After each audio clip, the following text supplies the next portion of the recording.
Good afternoon, friends. Welcome to the STP training webinar, which is Demystifying Mobile Application Testing. Our speaker for the day is Raj Subramanian, and I'm Smita Mishra, a professional tester myself, and I'm excited to host you all and Raj today on our STP webinar. Quick information for all of you. The next upcoming conference we have is Fall 2018 STPCon, and it will be held at Arlington, Virginia from October 22nd to 25th this year. The complete program is up for your review and selection at stpcon.com. Early bird discounts are being offered until 24th of August, which is like day after tomorrow. If you are coming with your team members, don't forget to ask for team discounts. And if you are one of our regular attendees who would like to come back again, we also have alumni discounts for you. So do reach out to us should you need any help on registrations. And there is this contact information right on the screen, info@softwaretestpro.com. Please direct all your queries to this ID. And the quick piece of information that I have for you is there is an upcoming webinar, The Holy Trinity of UI Testing by Diego Molina. He's a senior, it's on 12th of September, and Diego is the senior software engineer at Element 34 Solutions. I very recently heard him at Selenium conference in Bangalore about a couple of months back. He's an awesome presenter, a hugely popular leader in automation, so you may want to register for this. The link is up for it. And if you are on Twitter, please share the conference information and about this webinar with your followers, connections. You can also add STP's Twitter handle to your tweets, which is @SoftwareTestPro. You can also note down the speaker's Twitter handle, and don't forget to add hashtag STP webinar. Let's get started today. Very warm welcome, Raj. We are very thrilled to have you with us today. And let me quickly introduce you for all of us here. So Raj is he's currently a developer evangelist with testim.io, and he is a former developer who's moved into testing to focus on his passion. Raj currently works, as I mentioned, in Testim, which provides stable, self-healing, artificial intelligence-based test automation to enterprises such as NetApp, Swisscom, Wix, and Autodex. He also provides mobile training and consulting for different clients. He actively contributes to the testing community by speaking at conferences, writing articles, blogging, making videos on his YouTube channel, and being directly involved in various testing-related activities. Much like Diego, I had very recently had the opportunity to hear Raj at Selenium conference again in Bangalore. It was a brilliant conference on automation. All right, Raj, very warm welcome again, and the floor is all yours now. Can you see my screen, Smita? Yes, I do it now. Yes. Great. Thanks again, Smita, for the introduction. As Smita mentioned, my name is Raj Subramanian. I'm a developer evangelist at Testim.io. A couple of sentences quickly about my company and what I do. Testim.io uses artificial intelligence for the authoring and execution and maintenance of automated tests. Our focus is on functional testing, end-to-end testing, and UI testing. So in terms of what I do at the company, so I help customers get used to the different features of our tool and get feedback about how they're using it. I also speak and write about software testing and also work with R&D at Testim to make our tool better for our customers. For the past several years, I've been blogging, speaking, and writing about software testing, and you can see the links over there. And I have 11 plus years doing software development and testing. Because of that, I had the great opportunity to work on different domains, starting from hardware devices, including touch panels, to all the way to digital streaming services. And now finally, I'm working with artificial intelligence and software testing. So that's about me. So this is going to be the agenda for today. I'm going to first start off by giving a brief introduction on what the mobile ecosystem consists of, because it's really important to understand what type of mobile application you're testing, even before talking about testing approaches. And then I'm going to get into the testing approaches in terms of how different testing approaches helps to find different types of defects. And with that, I'm going to cover different tools you could use as well. And finally, I'm going to talk about how to make your app smarter and cool things that are happening in mobile. So let's first start with a brief introduction about the mobile ecosystem. So on one end of the spectrum, you have what is called native apps. So what are native apps? Native apps are apps which are specifically designed to run in the device operating system and firmware. And say, for example, many of you would have had this experience where you're playing a game on your iPad, and when you move the iPad to the left, the car moves to the left. When you move the iPad to the right, the car moves to the right. That is because they're using native applications which can tap into device features such as gyroscope, accelerometer, GPS, camera, and much more. That's the reason why they support full capability. And also, they support only single platform, which means that even though you have one application, you would have to have a different implementation for your Android device, a different implementation for your iOS device, because they're two different types of firmware and operating systems. So some examples for native applications are, there are many examples. You have LinkedIn, Facebook, Twitter, and so many examples out there. And usually with native applications, if you're developing an app for an Android, it's implemented using Java. If it's an app for iOS, it's implemented using Objective-C or Swift. So those are native apps. On the other end of the spectrum, we have what is called web apps. So what are web apps? Web applications are applications where whenever a user accesses them, all the resources are actually pulled in from a web server and displayed to the user on his device. So for example, say you type in espn.com and click on enter on your mobile web browser. All the images, text, video are pulled down from a server location and then displayed to you on your mobile web browser. And those are pretty much web applications. There are so many examples for web applications. You have Disney, Microsoft, and pretty much any mobile compatible website are pretty much the web applications you see and use. They do support multiple platforms because it's just a mobile compatible browser which is needed to view them. So either an Android phone, iOS phone, or any other phone, you can still use them. But they support only partial capability, which means that you cannot tap into device features such as gyroscope, accelerometer, GPS, like the native applications. They're usually implemented using HTML, JavaScript, CSS, using web technologies. Then, on the other end of the spectrum, you have what is called hybrid apps. So what are hybrid applications? Hybrid apps are apps which gives the user a feel of a native application, but is actually implemented using web technologies behind the scenes, right? One of my favorite hybrid applications is Evernote, the note-taking app. You would think that it's a native application, but it's actually implemented using web technologies such as JavaScript, CSS, and HTML in the background, right? So they do support full capability, which means that you can tap into device features such as gyroscope, accelerometer, and GPS, and also support multiple platforms, which means that unlike native applications, which I was just talking about, you don't need a separate implementation for an Android phone, iOS phone, Windows phone. You just have one application which works across devices, right?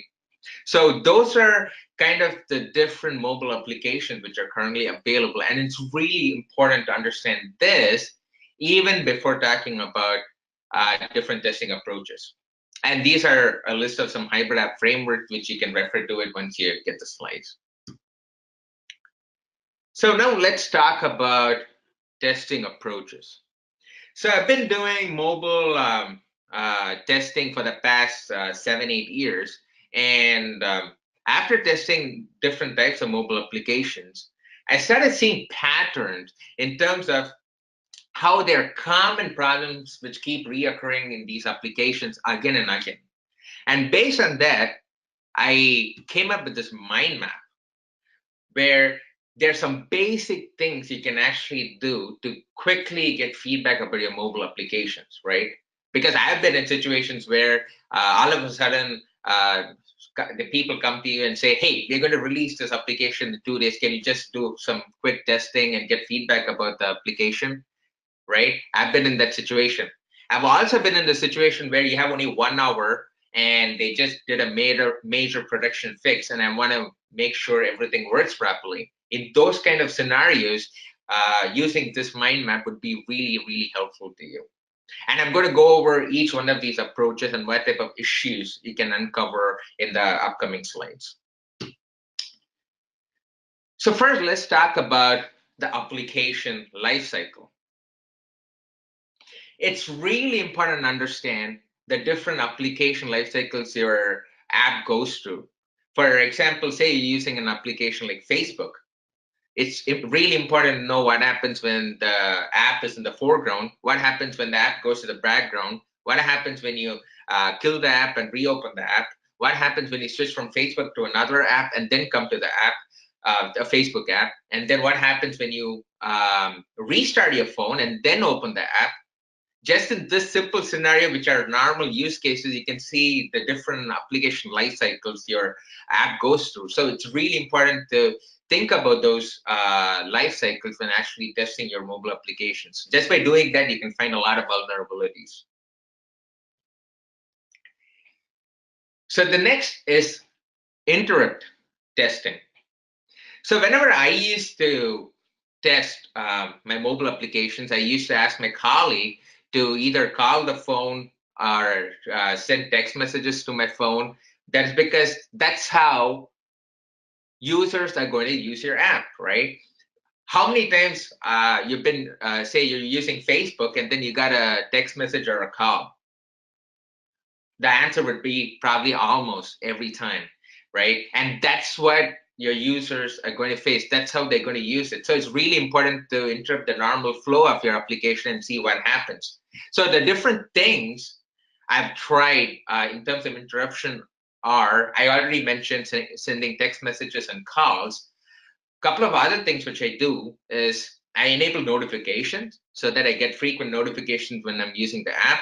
I remove the battery and put it back in and see what happens. I try to put my charging cable and charge my phone and then remove my cable and see what happens. And then I test my phone during network outages and also try to uh, uh, power cycle the device in the sense restarting the phone and seeing what happens. So remember, these are normal things which actually user does, and it's really important to test how an end user will actually use your application. So that's kind of interrupt testing for you.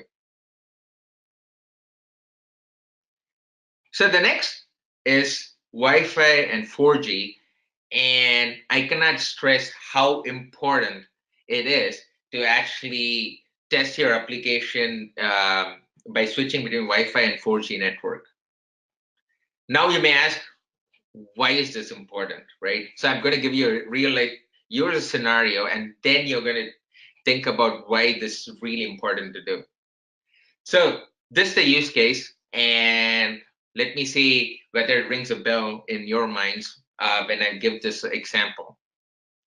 So what's the first thing you do when you wake up in the morning? Of course, you check Facebook, right? So you check Facebook, and at that point of time, you're in your house's Wi-Fi network, and you're able to do everything, and everything is good. And then you get ready for work, and then you get out of your house and get into your car.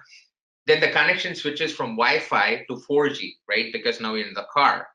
Then you drive to work, and then you get into our office.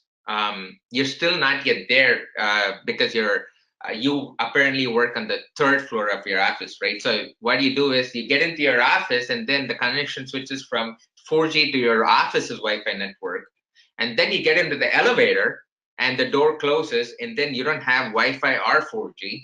Then finally you come to the third floor, the elevator door opens, and then you sit at your cubicle, and you're finally in your office's Wi-Fi network. Now, I should ask you this: How many of you think this is a normal scenario in your life? The answer would be pretty much 95 to 100%. This would be the normal use case which you go through on your daily lives, right? And that's why it's so important to switch between Wi-Fi and 4G and see how your application reacts, right? Just by doing this, you can find different vulnerabilities with your application. For example, these are real life defects which we found and which didn't get into production because luckily I and my team were able to figure this out. And just by doing Wi-Fi and 4G switching, you can find issues like this. So as you notice over here, the icons are all elongated, which is probably a really bad user experience.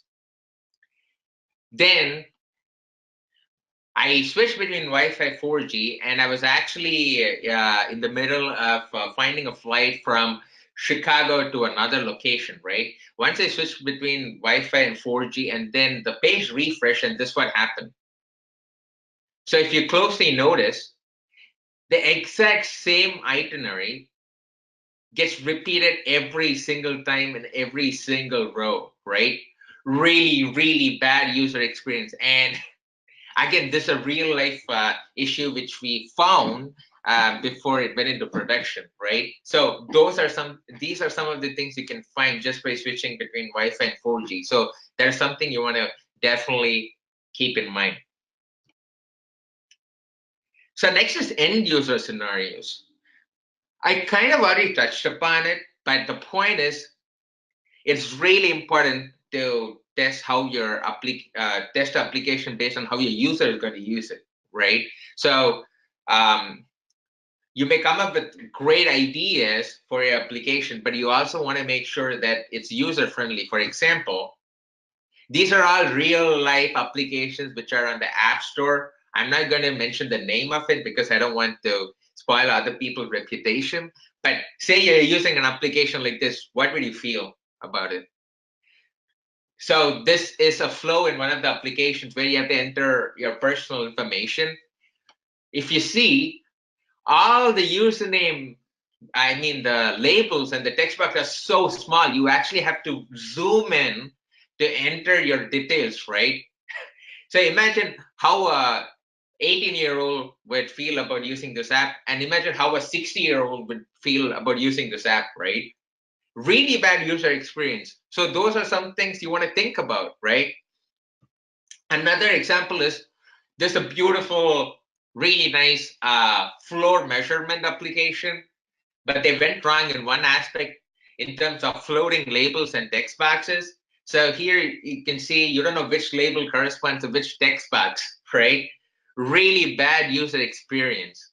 So again, these are all real applications which are right there on the App Store, and you definitely don't want these things happening. Finally, there's an amazing photo sharing app, but they went wrong in one particular functionality, which is providing a lot of functionalities on the screen.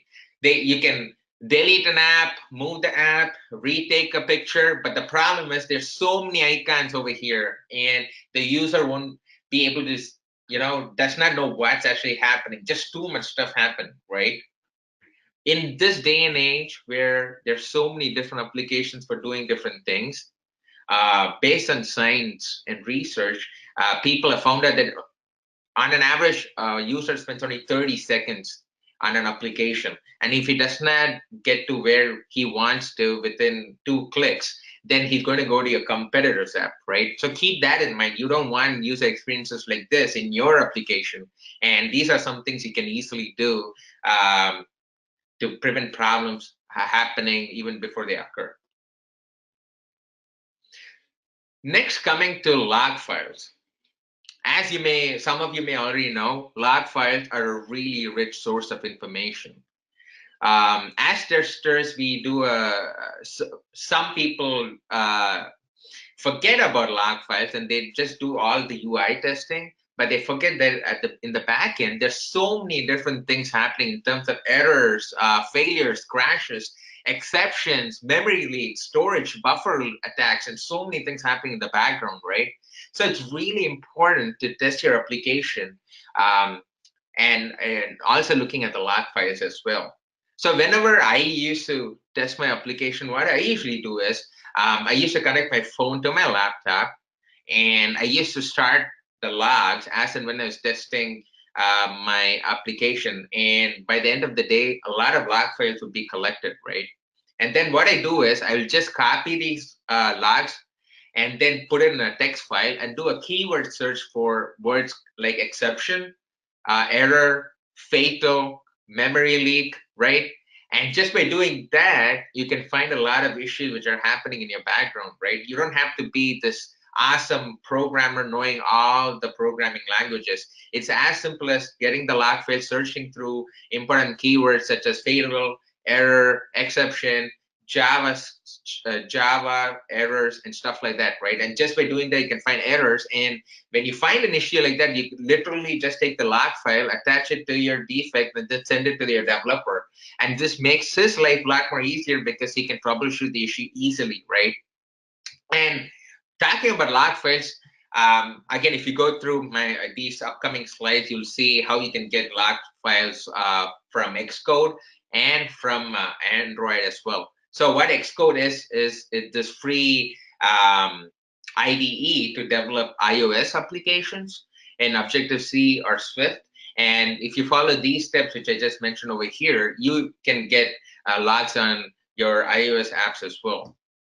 Similarly, I've also documented the steps to actually get logs on your Android devices. So we have this tool called the Android Debugger tool. It's called ADB. It is amazing tool because apart from just providing logs, it has a lot more functionalities. And just by following these steps, you can actually start getting logs from your Android applications as well. So always remember, when testing your application, connect your phone to your laptop and just keep getting log files. A simple example, real life example would be I was working for the digital streaming services company.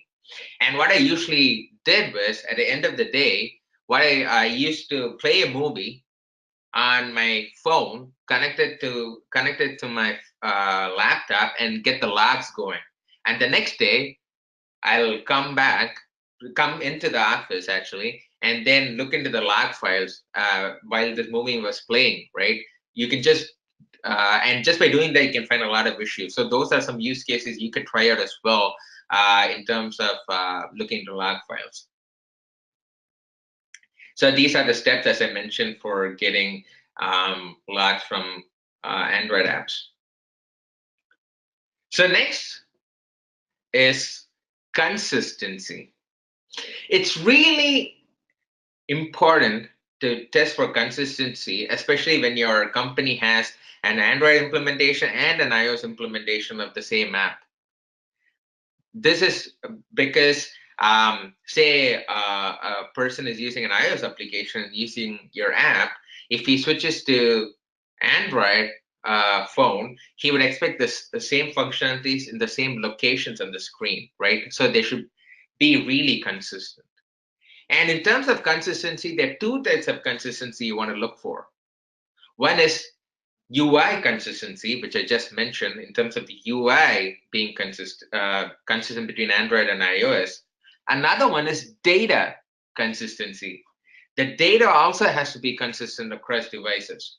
For example, I was working for this travel booking company, and I started a booking where I think I chose a flight from Chicago to San Francisco, right? And I was midway into my booking, and then I got interrupted by someone, and then I took a 10-minute break, and then came back.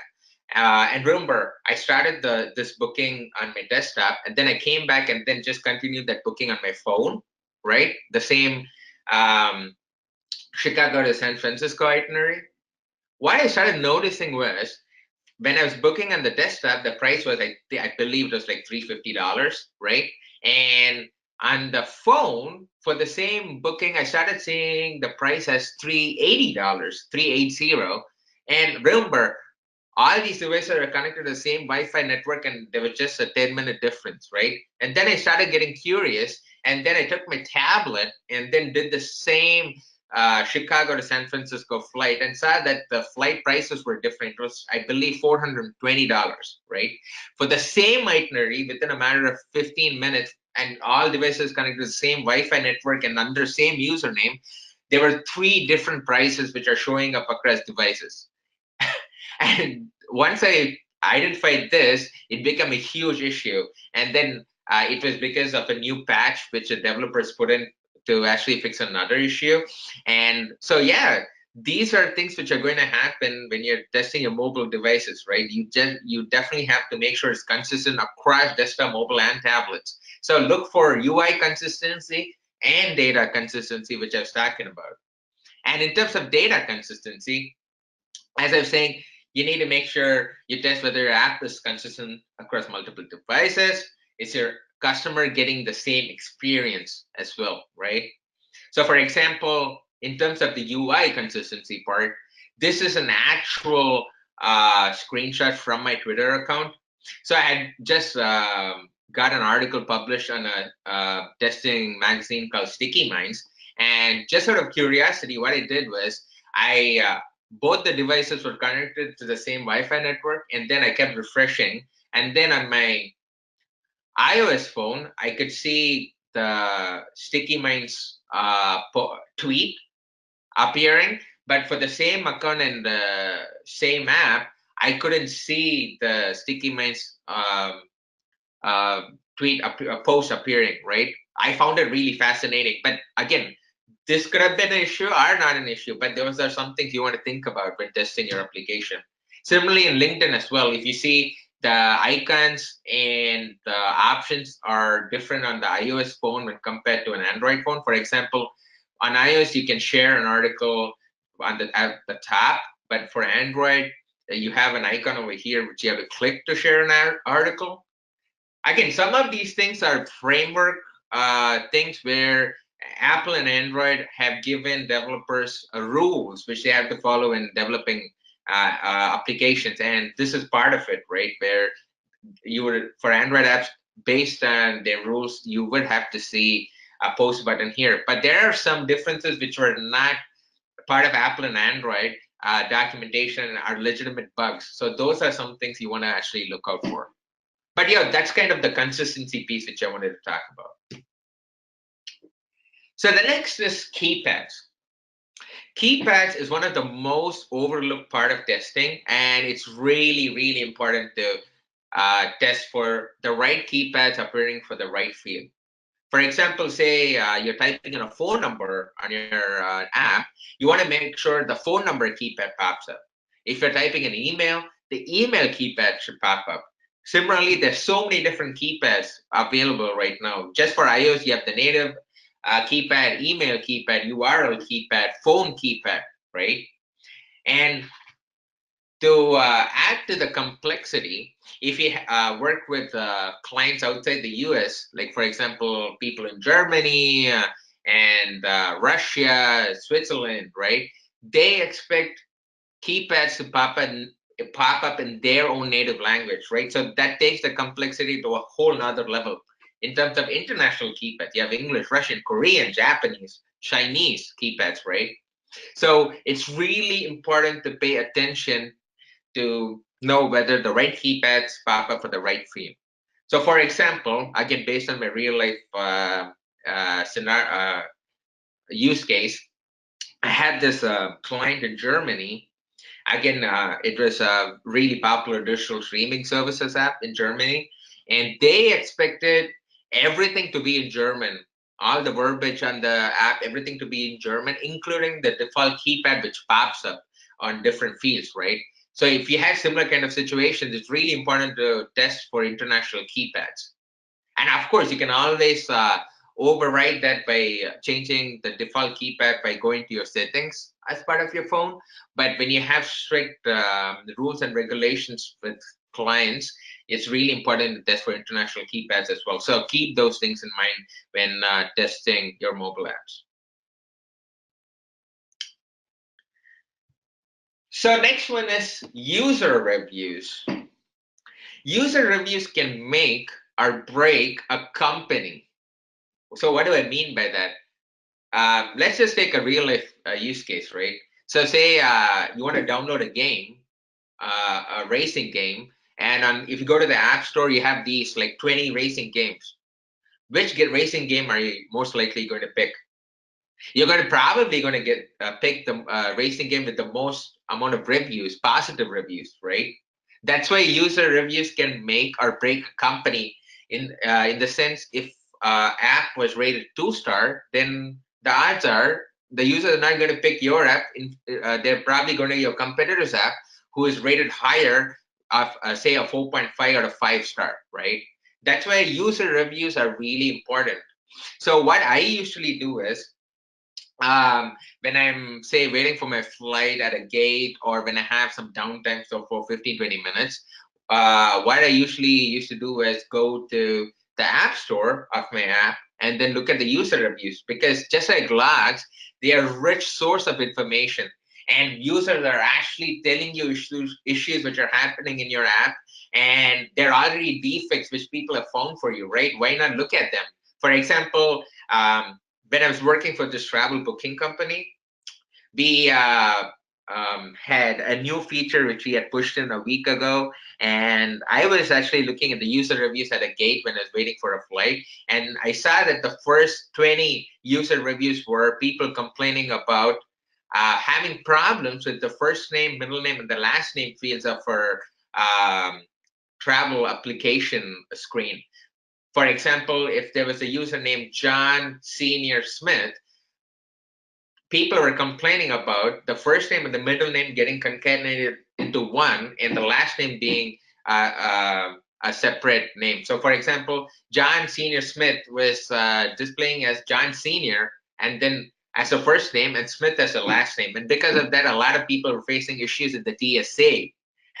And this I was able to find out only after looking at the user reviews, right? It was a huge issue, and no one actually thought it was an issue. And this I could find out just by going to the user reviews. So look into the user reviews of your apps, and it's really important because you already have defects which users have found for you, and you can just make your app better by looking into that.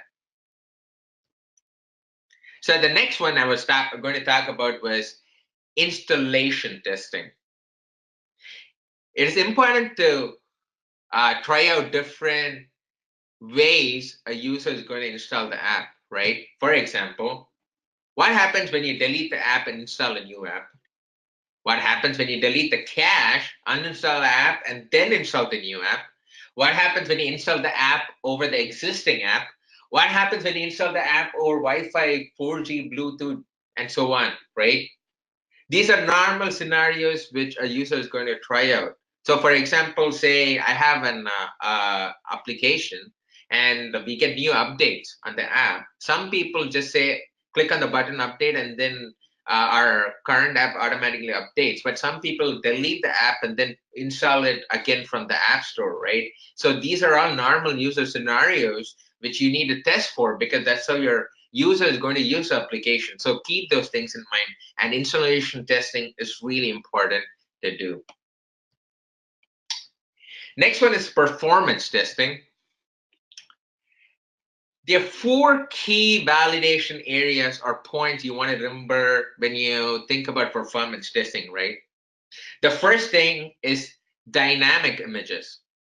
So say you have an app and you have all these images which are refreshing every 10 seconds.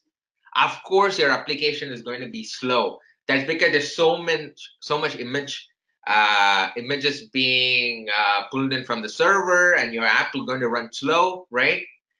So sometimes it may make sense to have different images refreshing every 10 seconds. But say you have a restaurant app, which has pretty much static images of showing you what food items are available, and then you have a normal order checkout flow, right? It doesn't even make sense to have all these images popping up, right? So as a user, as a tester, you want to make sure there are no unnecessary dynamic images in your application, because it's going to affect your performance of the app. The next thing is maps integration. Of course, having Google Maps, Apple Maps integration on your websites and on your mobile apps are important, right? For example, say the restaurant app.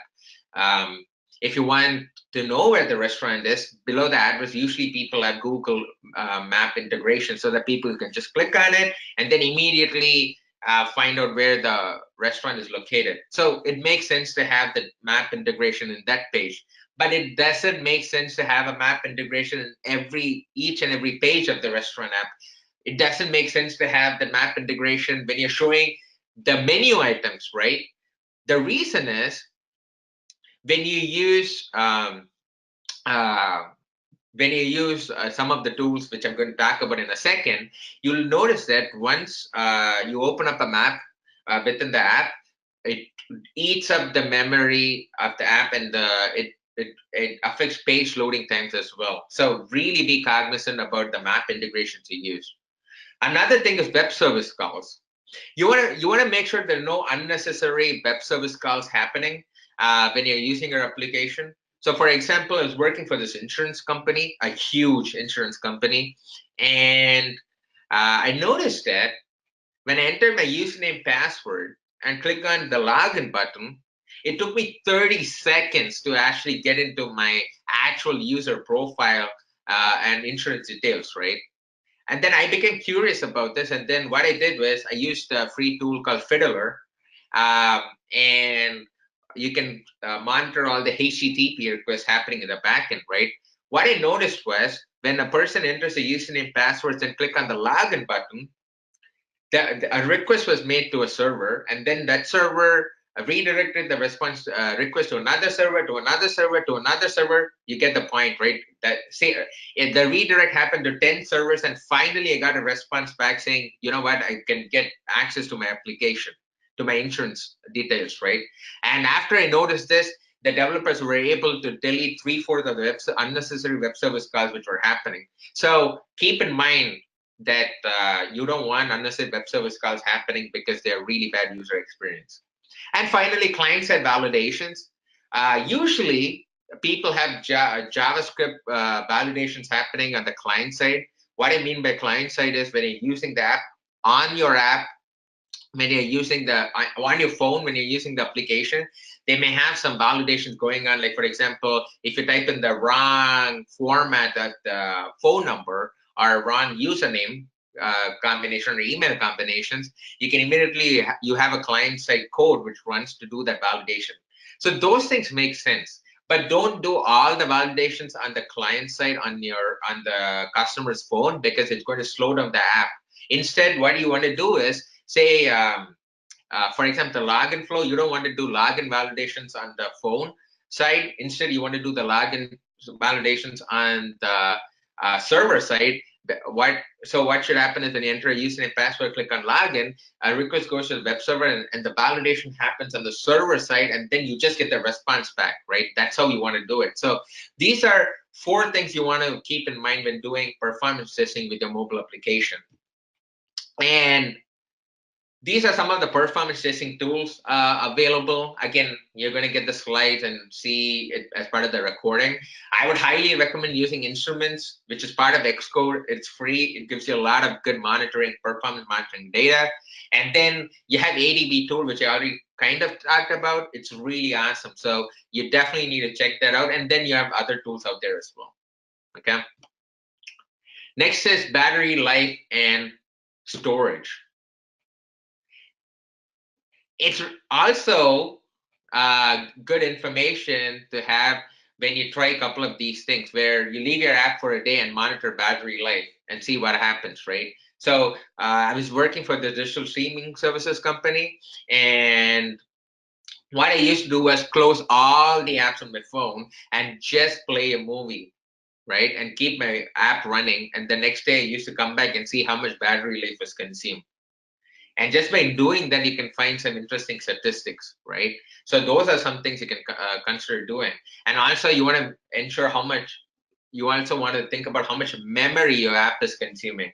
So when I was working for this travel booking company, what I used to do is I used to see how much memory my competitor apps were consuming for the same functionality, right? So say my app was consuming, I don't know, I'm just randomly throwing out numbers here, 56 MB.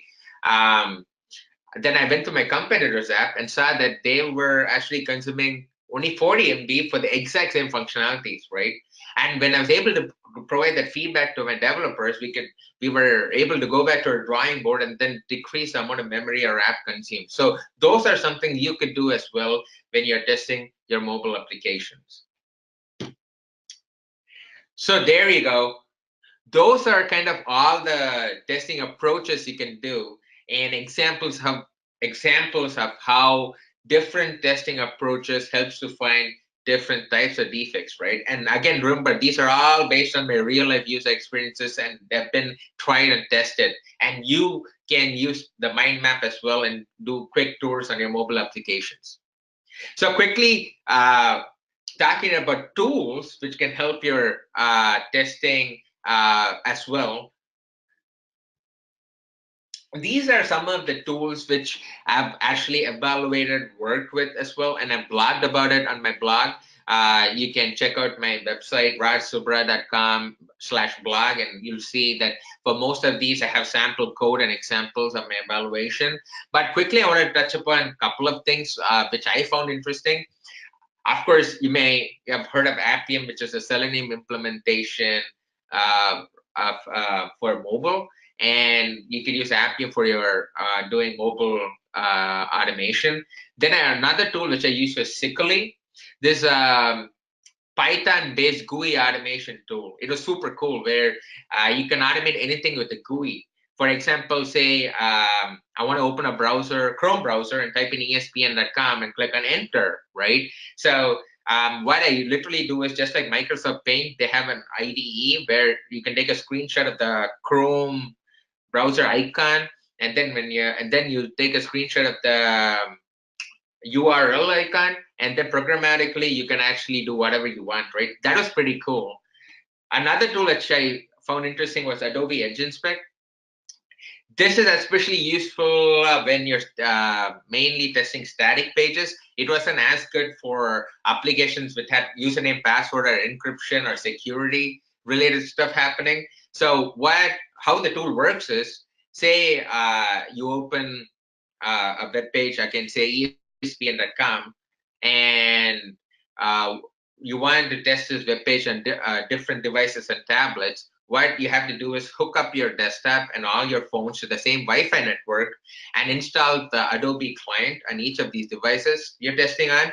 And just when I type in espn.com and click on enter, immediately all the other devices look for this enter event happening, enter button press event happening, and then in one instance, the page immediately gets loaded up simultaneously across all these devices, and you can easily check for rendering issues, right? This was really great for static pages, especially if, say, you're using a restaurant app, but it was really bad, especially with insurance applications, digital streaming services applications, where a lot of encryption happens. In those cases, I saw a lot of failures, but something worth considering.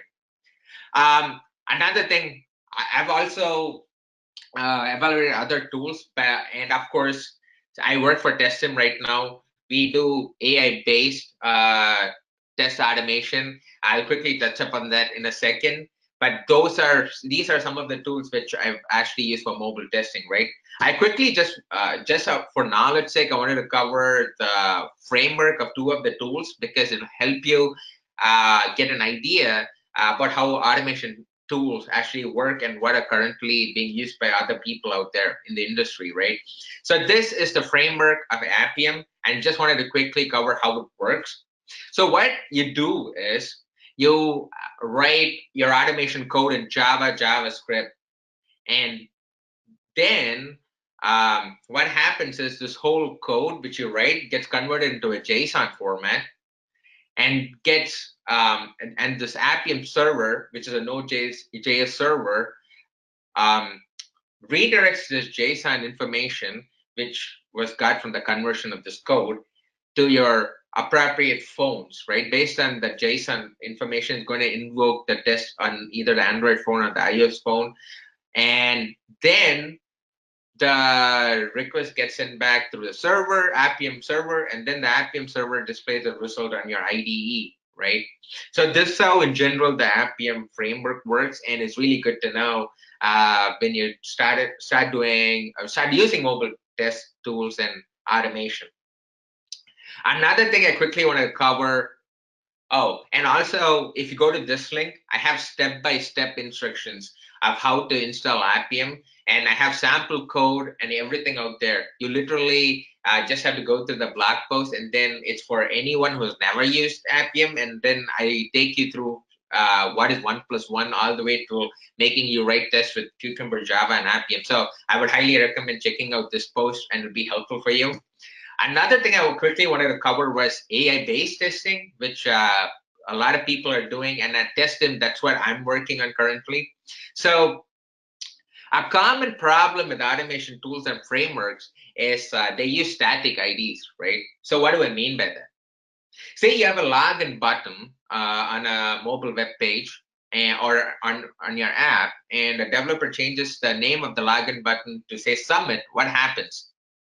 Immediately, your test automation breaks because of this name change. And then as testers, we spend a lot of time troubleshooting the problem, finding out the issue, then putting a fix for it, then running the test and making sure it passes. There's a lot of time wasted on it, right? And with AI-based testing, we use dynamic locators, which helps to overcome this issue of using static locators, right? So what do I mean by dynamic locators? So at Testim, for example, we have this artificial intelligence algorithm underneath the hood, underneath the tool.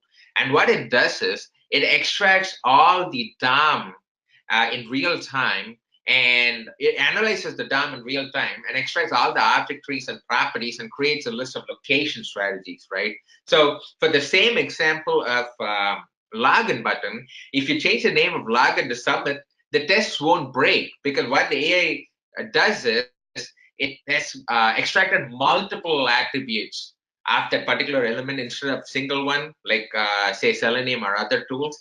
And what it would do is it would detect this name change of login to submit, and then it would say, you know what, I know the name has changed, so let me go to the next best location strategy, which could be ID. If the ID had changed, it'll go to the next best location strategy, which could be tag or class name and so on, right? So that is the beauty of dynamic location strategy, and that's what we use at Testim. As a result of this, there's really low maintenance because your test becomes more stable, because the test still keeps running even if there's a change, right? And again, remember, I'm talking about attribute changes to an element. I'm not talking about functionality changes. Of course, if a functionality changes, you want the test to fail, right? But if an attribute change, the test still keeps running. And since we use the AI underneath the hood, the more tests you run, the more stable the tests become as well. So these are some of the things which are tools which are available right now, and I would highly recommend checking out all those tools which I just talked about. So if you want more information about how AI-based testing works and how dynamic locators works, I wrote in detail about it over here, and that will give you a good insight into artificial intelligence-based testing as well. Coming to the final part of my presentation was how to make your app smarter and cool things happening in mobile. So there's some common things people expect these days in your mobile apps, right? If you don't see it as testers, immediately stop and ask the developers to implement these functionalities, because trust me, if you don't have these functionalities in your mobile application, no one is going to use your app, right? So let's start with easy search features. Currently, everyone expects easy way to search through different things in an application, right? So for example, Evernote has this tagging feature. And again, just want to let you know, ESPN and Evernote is not paying me to do advertise their name. I'm just using this for an example, right?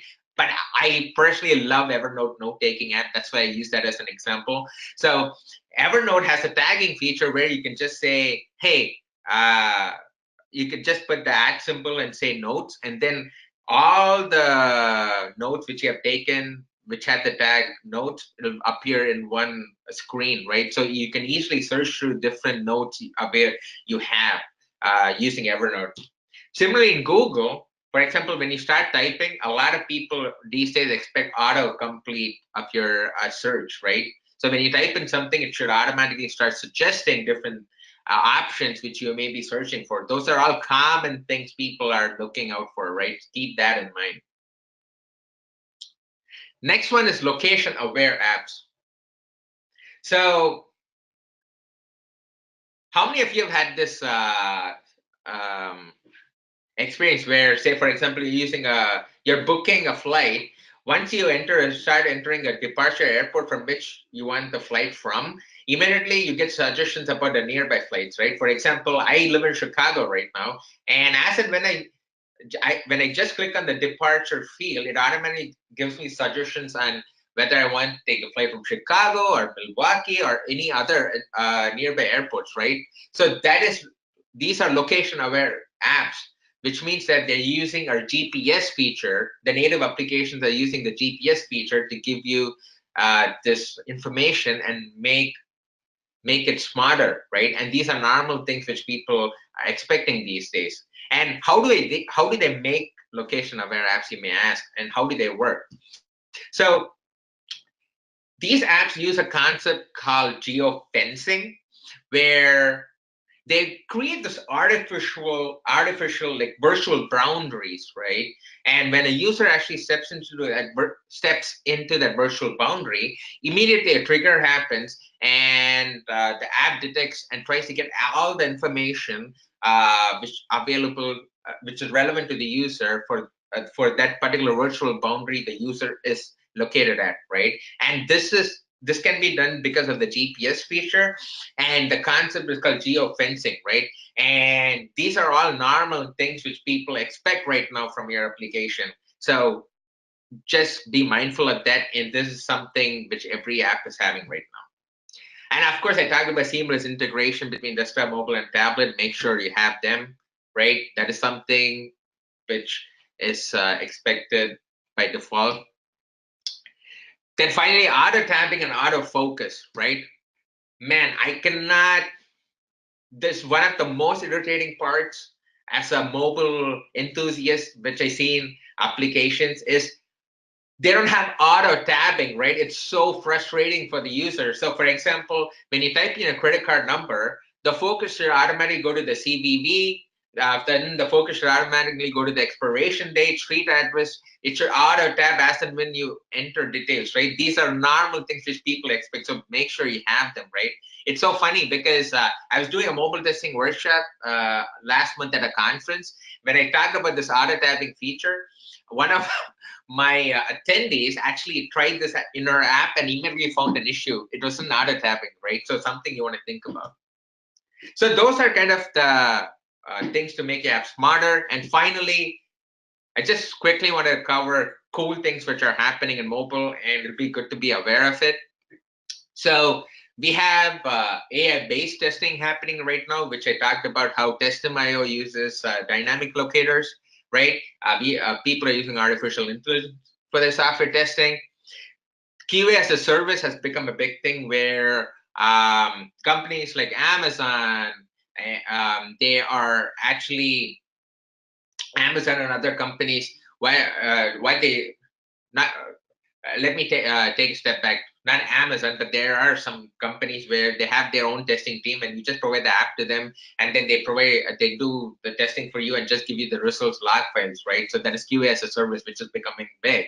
Then you have Amazon Cloud, which provides the AWS device farm, where it's impossible to procure all the devices for your mobile testing. So instead, what people do is they just have the basic important devices to test on, and then for the rest, they use Amazon devices farm, where Amazon already have other kinds of devices which you can test your app on, right? You don't have to procure all these devices. It's all subscription based.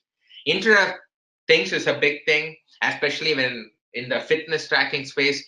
For example, I use some Fitbit, and it's really important to ensure that data from Fitbit is seamlessly transmitted to your mobile app and desktop app, and integration testing is going to be really important. And finally, robots. Yes, there are actually robots to test your mobile applications right now. A friend of mine, Jason Huggs, who lives in Chicago, has a company where they actually use robots for mobile app testing as well. If you want more information, just email me and I'll send in more details about it. So you can find more information about IoT testing here. I wrote an article and give you good insights into it. And also on AI-based testing, check out this article link. And again, you're going to get all the slides and the recording, so don't worry about noting it down. So that's pretty much what I wanted to cover in my webinar. I gave a brief introduction, talked about different tools and approaches, how to make your app smarter, and cool things happening in mobile, right? These are going to be my contact details. If you have any questions, I'm at raj@testim.io. You can check out my website at rajsubra.com. My Twitter handle is epsilon11. So thank you. So that's pretty much the webinar, and I'll open it up to questions, and Smita will be handling the questions right now. Thanks, Smita. Thank you so much, Raj. It was a very insightful session on mobile apps testing. We do have quite a few questions, so we'll try to, and we are running short on time compared to the number of questions we have. So we will try to answer as many as we can really quick. And if we are unable to capture them all, don't worry. These questions will be sent to Raj, and he'll probably respond to them, and we'll publish them on our blog. Okay. So here is the first question, Raj, and I believe you've already responded to this earlier in your presentation, so you can really be quick. How to test logs? Oh yeah, I actually gave really detailed insight into how to test log files, and if they follow my slides, they could definitely start testing log files. So Correct. How to test the performance when maps are involved? Any special cases? And if you could repeat the name of the tool you use to test web service calls. great question. So for testing maps and how much memory it takes, etc., you can use the free tools first. You have XCODE. You have a tool called Instruments, which is part of XCODE for iOS, and you have ADB, the Android debugger tool, as part of Android. That will help you do that. And for web service calls, you can use Fiddler. You can use Charles Proxy, and there's so many other tools out there as well. I'll make sure I add the whole list after the webinar. Yes, you can probably send that to Rick and we can publish that too. Yeah. Yeah. Okay. So which is the programming language you recommend to be learned by beginners in the purpose of doing automation mobile testing? So currently, the popular programming languages are Java and Ruby, Ruby and Rails, and Python. So those are the three programming languages people are using. But again, you know what? It boils down to this thing, right? If you know one programming language, you can easily pick up another programming language. So yeah, just start by learning Java, or I would say JavaScript, and then you can easily pick up other languages as well, because pretty much most of the tools use the four languages which I just mentioned. Mm-hmm. Okay, I'm afraid we're going too fast, but no problem. What are the strategies you have used in achieving device make, model, screen resolution coverage, and platform versions which have frequent updates? So what strategy? Yeah, that's a great question. So I use three things. First thing is Apple and Android. On their website, they publish what are the most commonly used devices based on regions, US or European regions, and that's good statistics to know what devices to test on. Second thing would be use Google Analytics, because what I've done in many companies is based on what devices people are using to access your particular website or application, you can use those most commonly used devices pertaining to your app, right? So Google Analytics helps in that as well. And finally, of course, you cannot test on each and every device. So one thing I do is there are combinatorial testing tools called PICT, for example. You can give different device combination, OS combinations, browser combinations, and then you can narrow down your sample set on what devices to actually choose from. And again, I'll write this in detail in my reply in the blog as well. Just take 2 more questions and then we'll probably send the rest of them to you for you to respond. Okay. Sure. Yeah, so here's the second last one, which says, can Protractor automate mobile apps? So that's a great question.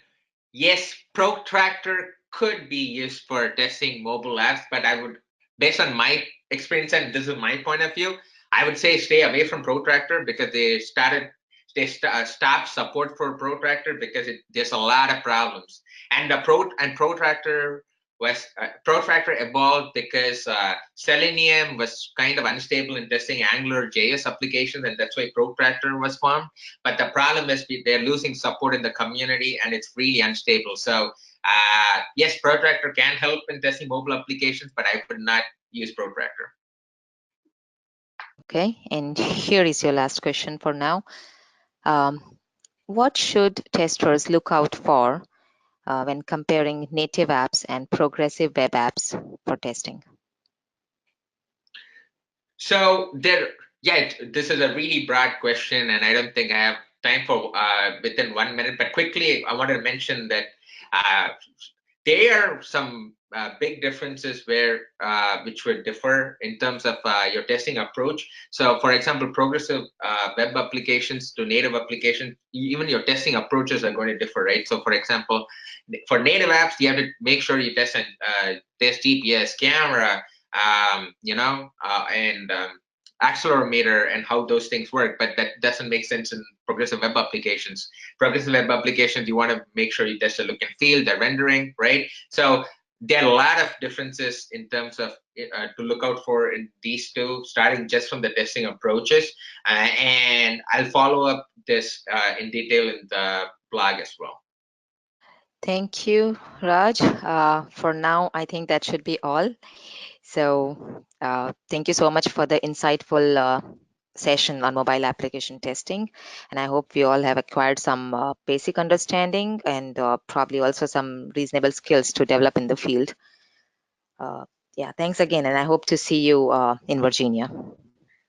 Cool, thank you, Smita. And I'll be speaking at FCP Fall as well. So yeah, come join us, and I hope to catch most of you on the webinar and the conference as well. Thanks, guys. So well, everyone, this concludes our webinar for today. So thanks for joining, and more importantly, thanks for being so engaging and making the most of the webinar for yourself and the whole group. If you want to see more such sessions from speakers like Raj and others, and wish to learn more about mobile apps testing related subjects, come over to STPCon Fall 2018. And stay tuned for more webinars and online trainings coming soon at SoftwareTestPro.com. If you haven't signed up yet for the upcoming webinar, which is The Holy Trinity of UI Testing by Diego on 12th September, then the link is up for your review and registration. Go ahead. All right. Thanks, everyone, and hope to see you all in Virginia in 2018. Have a great week ahead and happy learning as always. Thank you so much.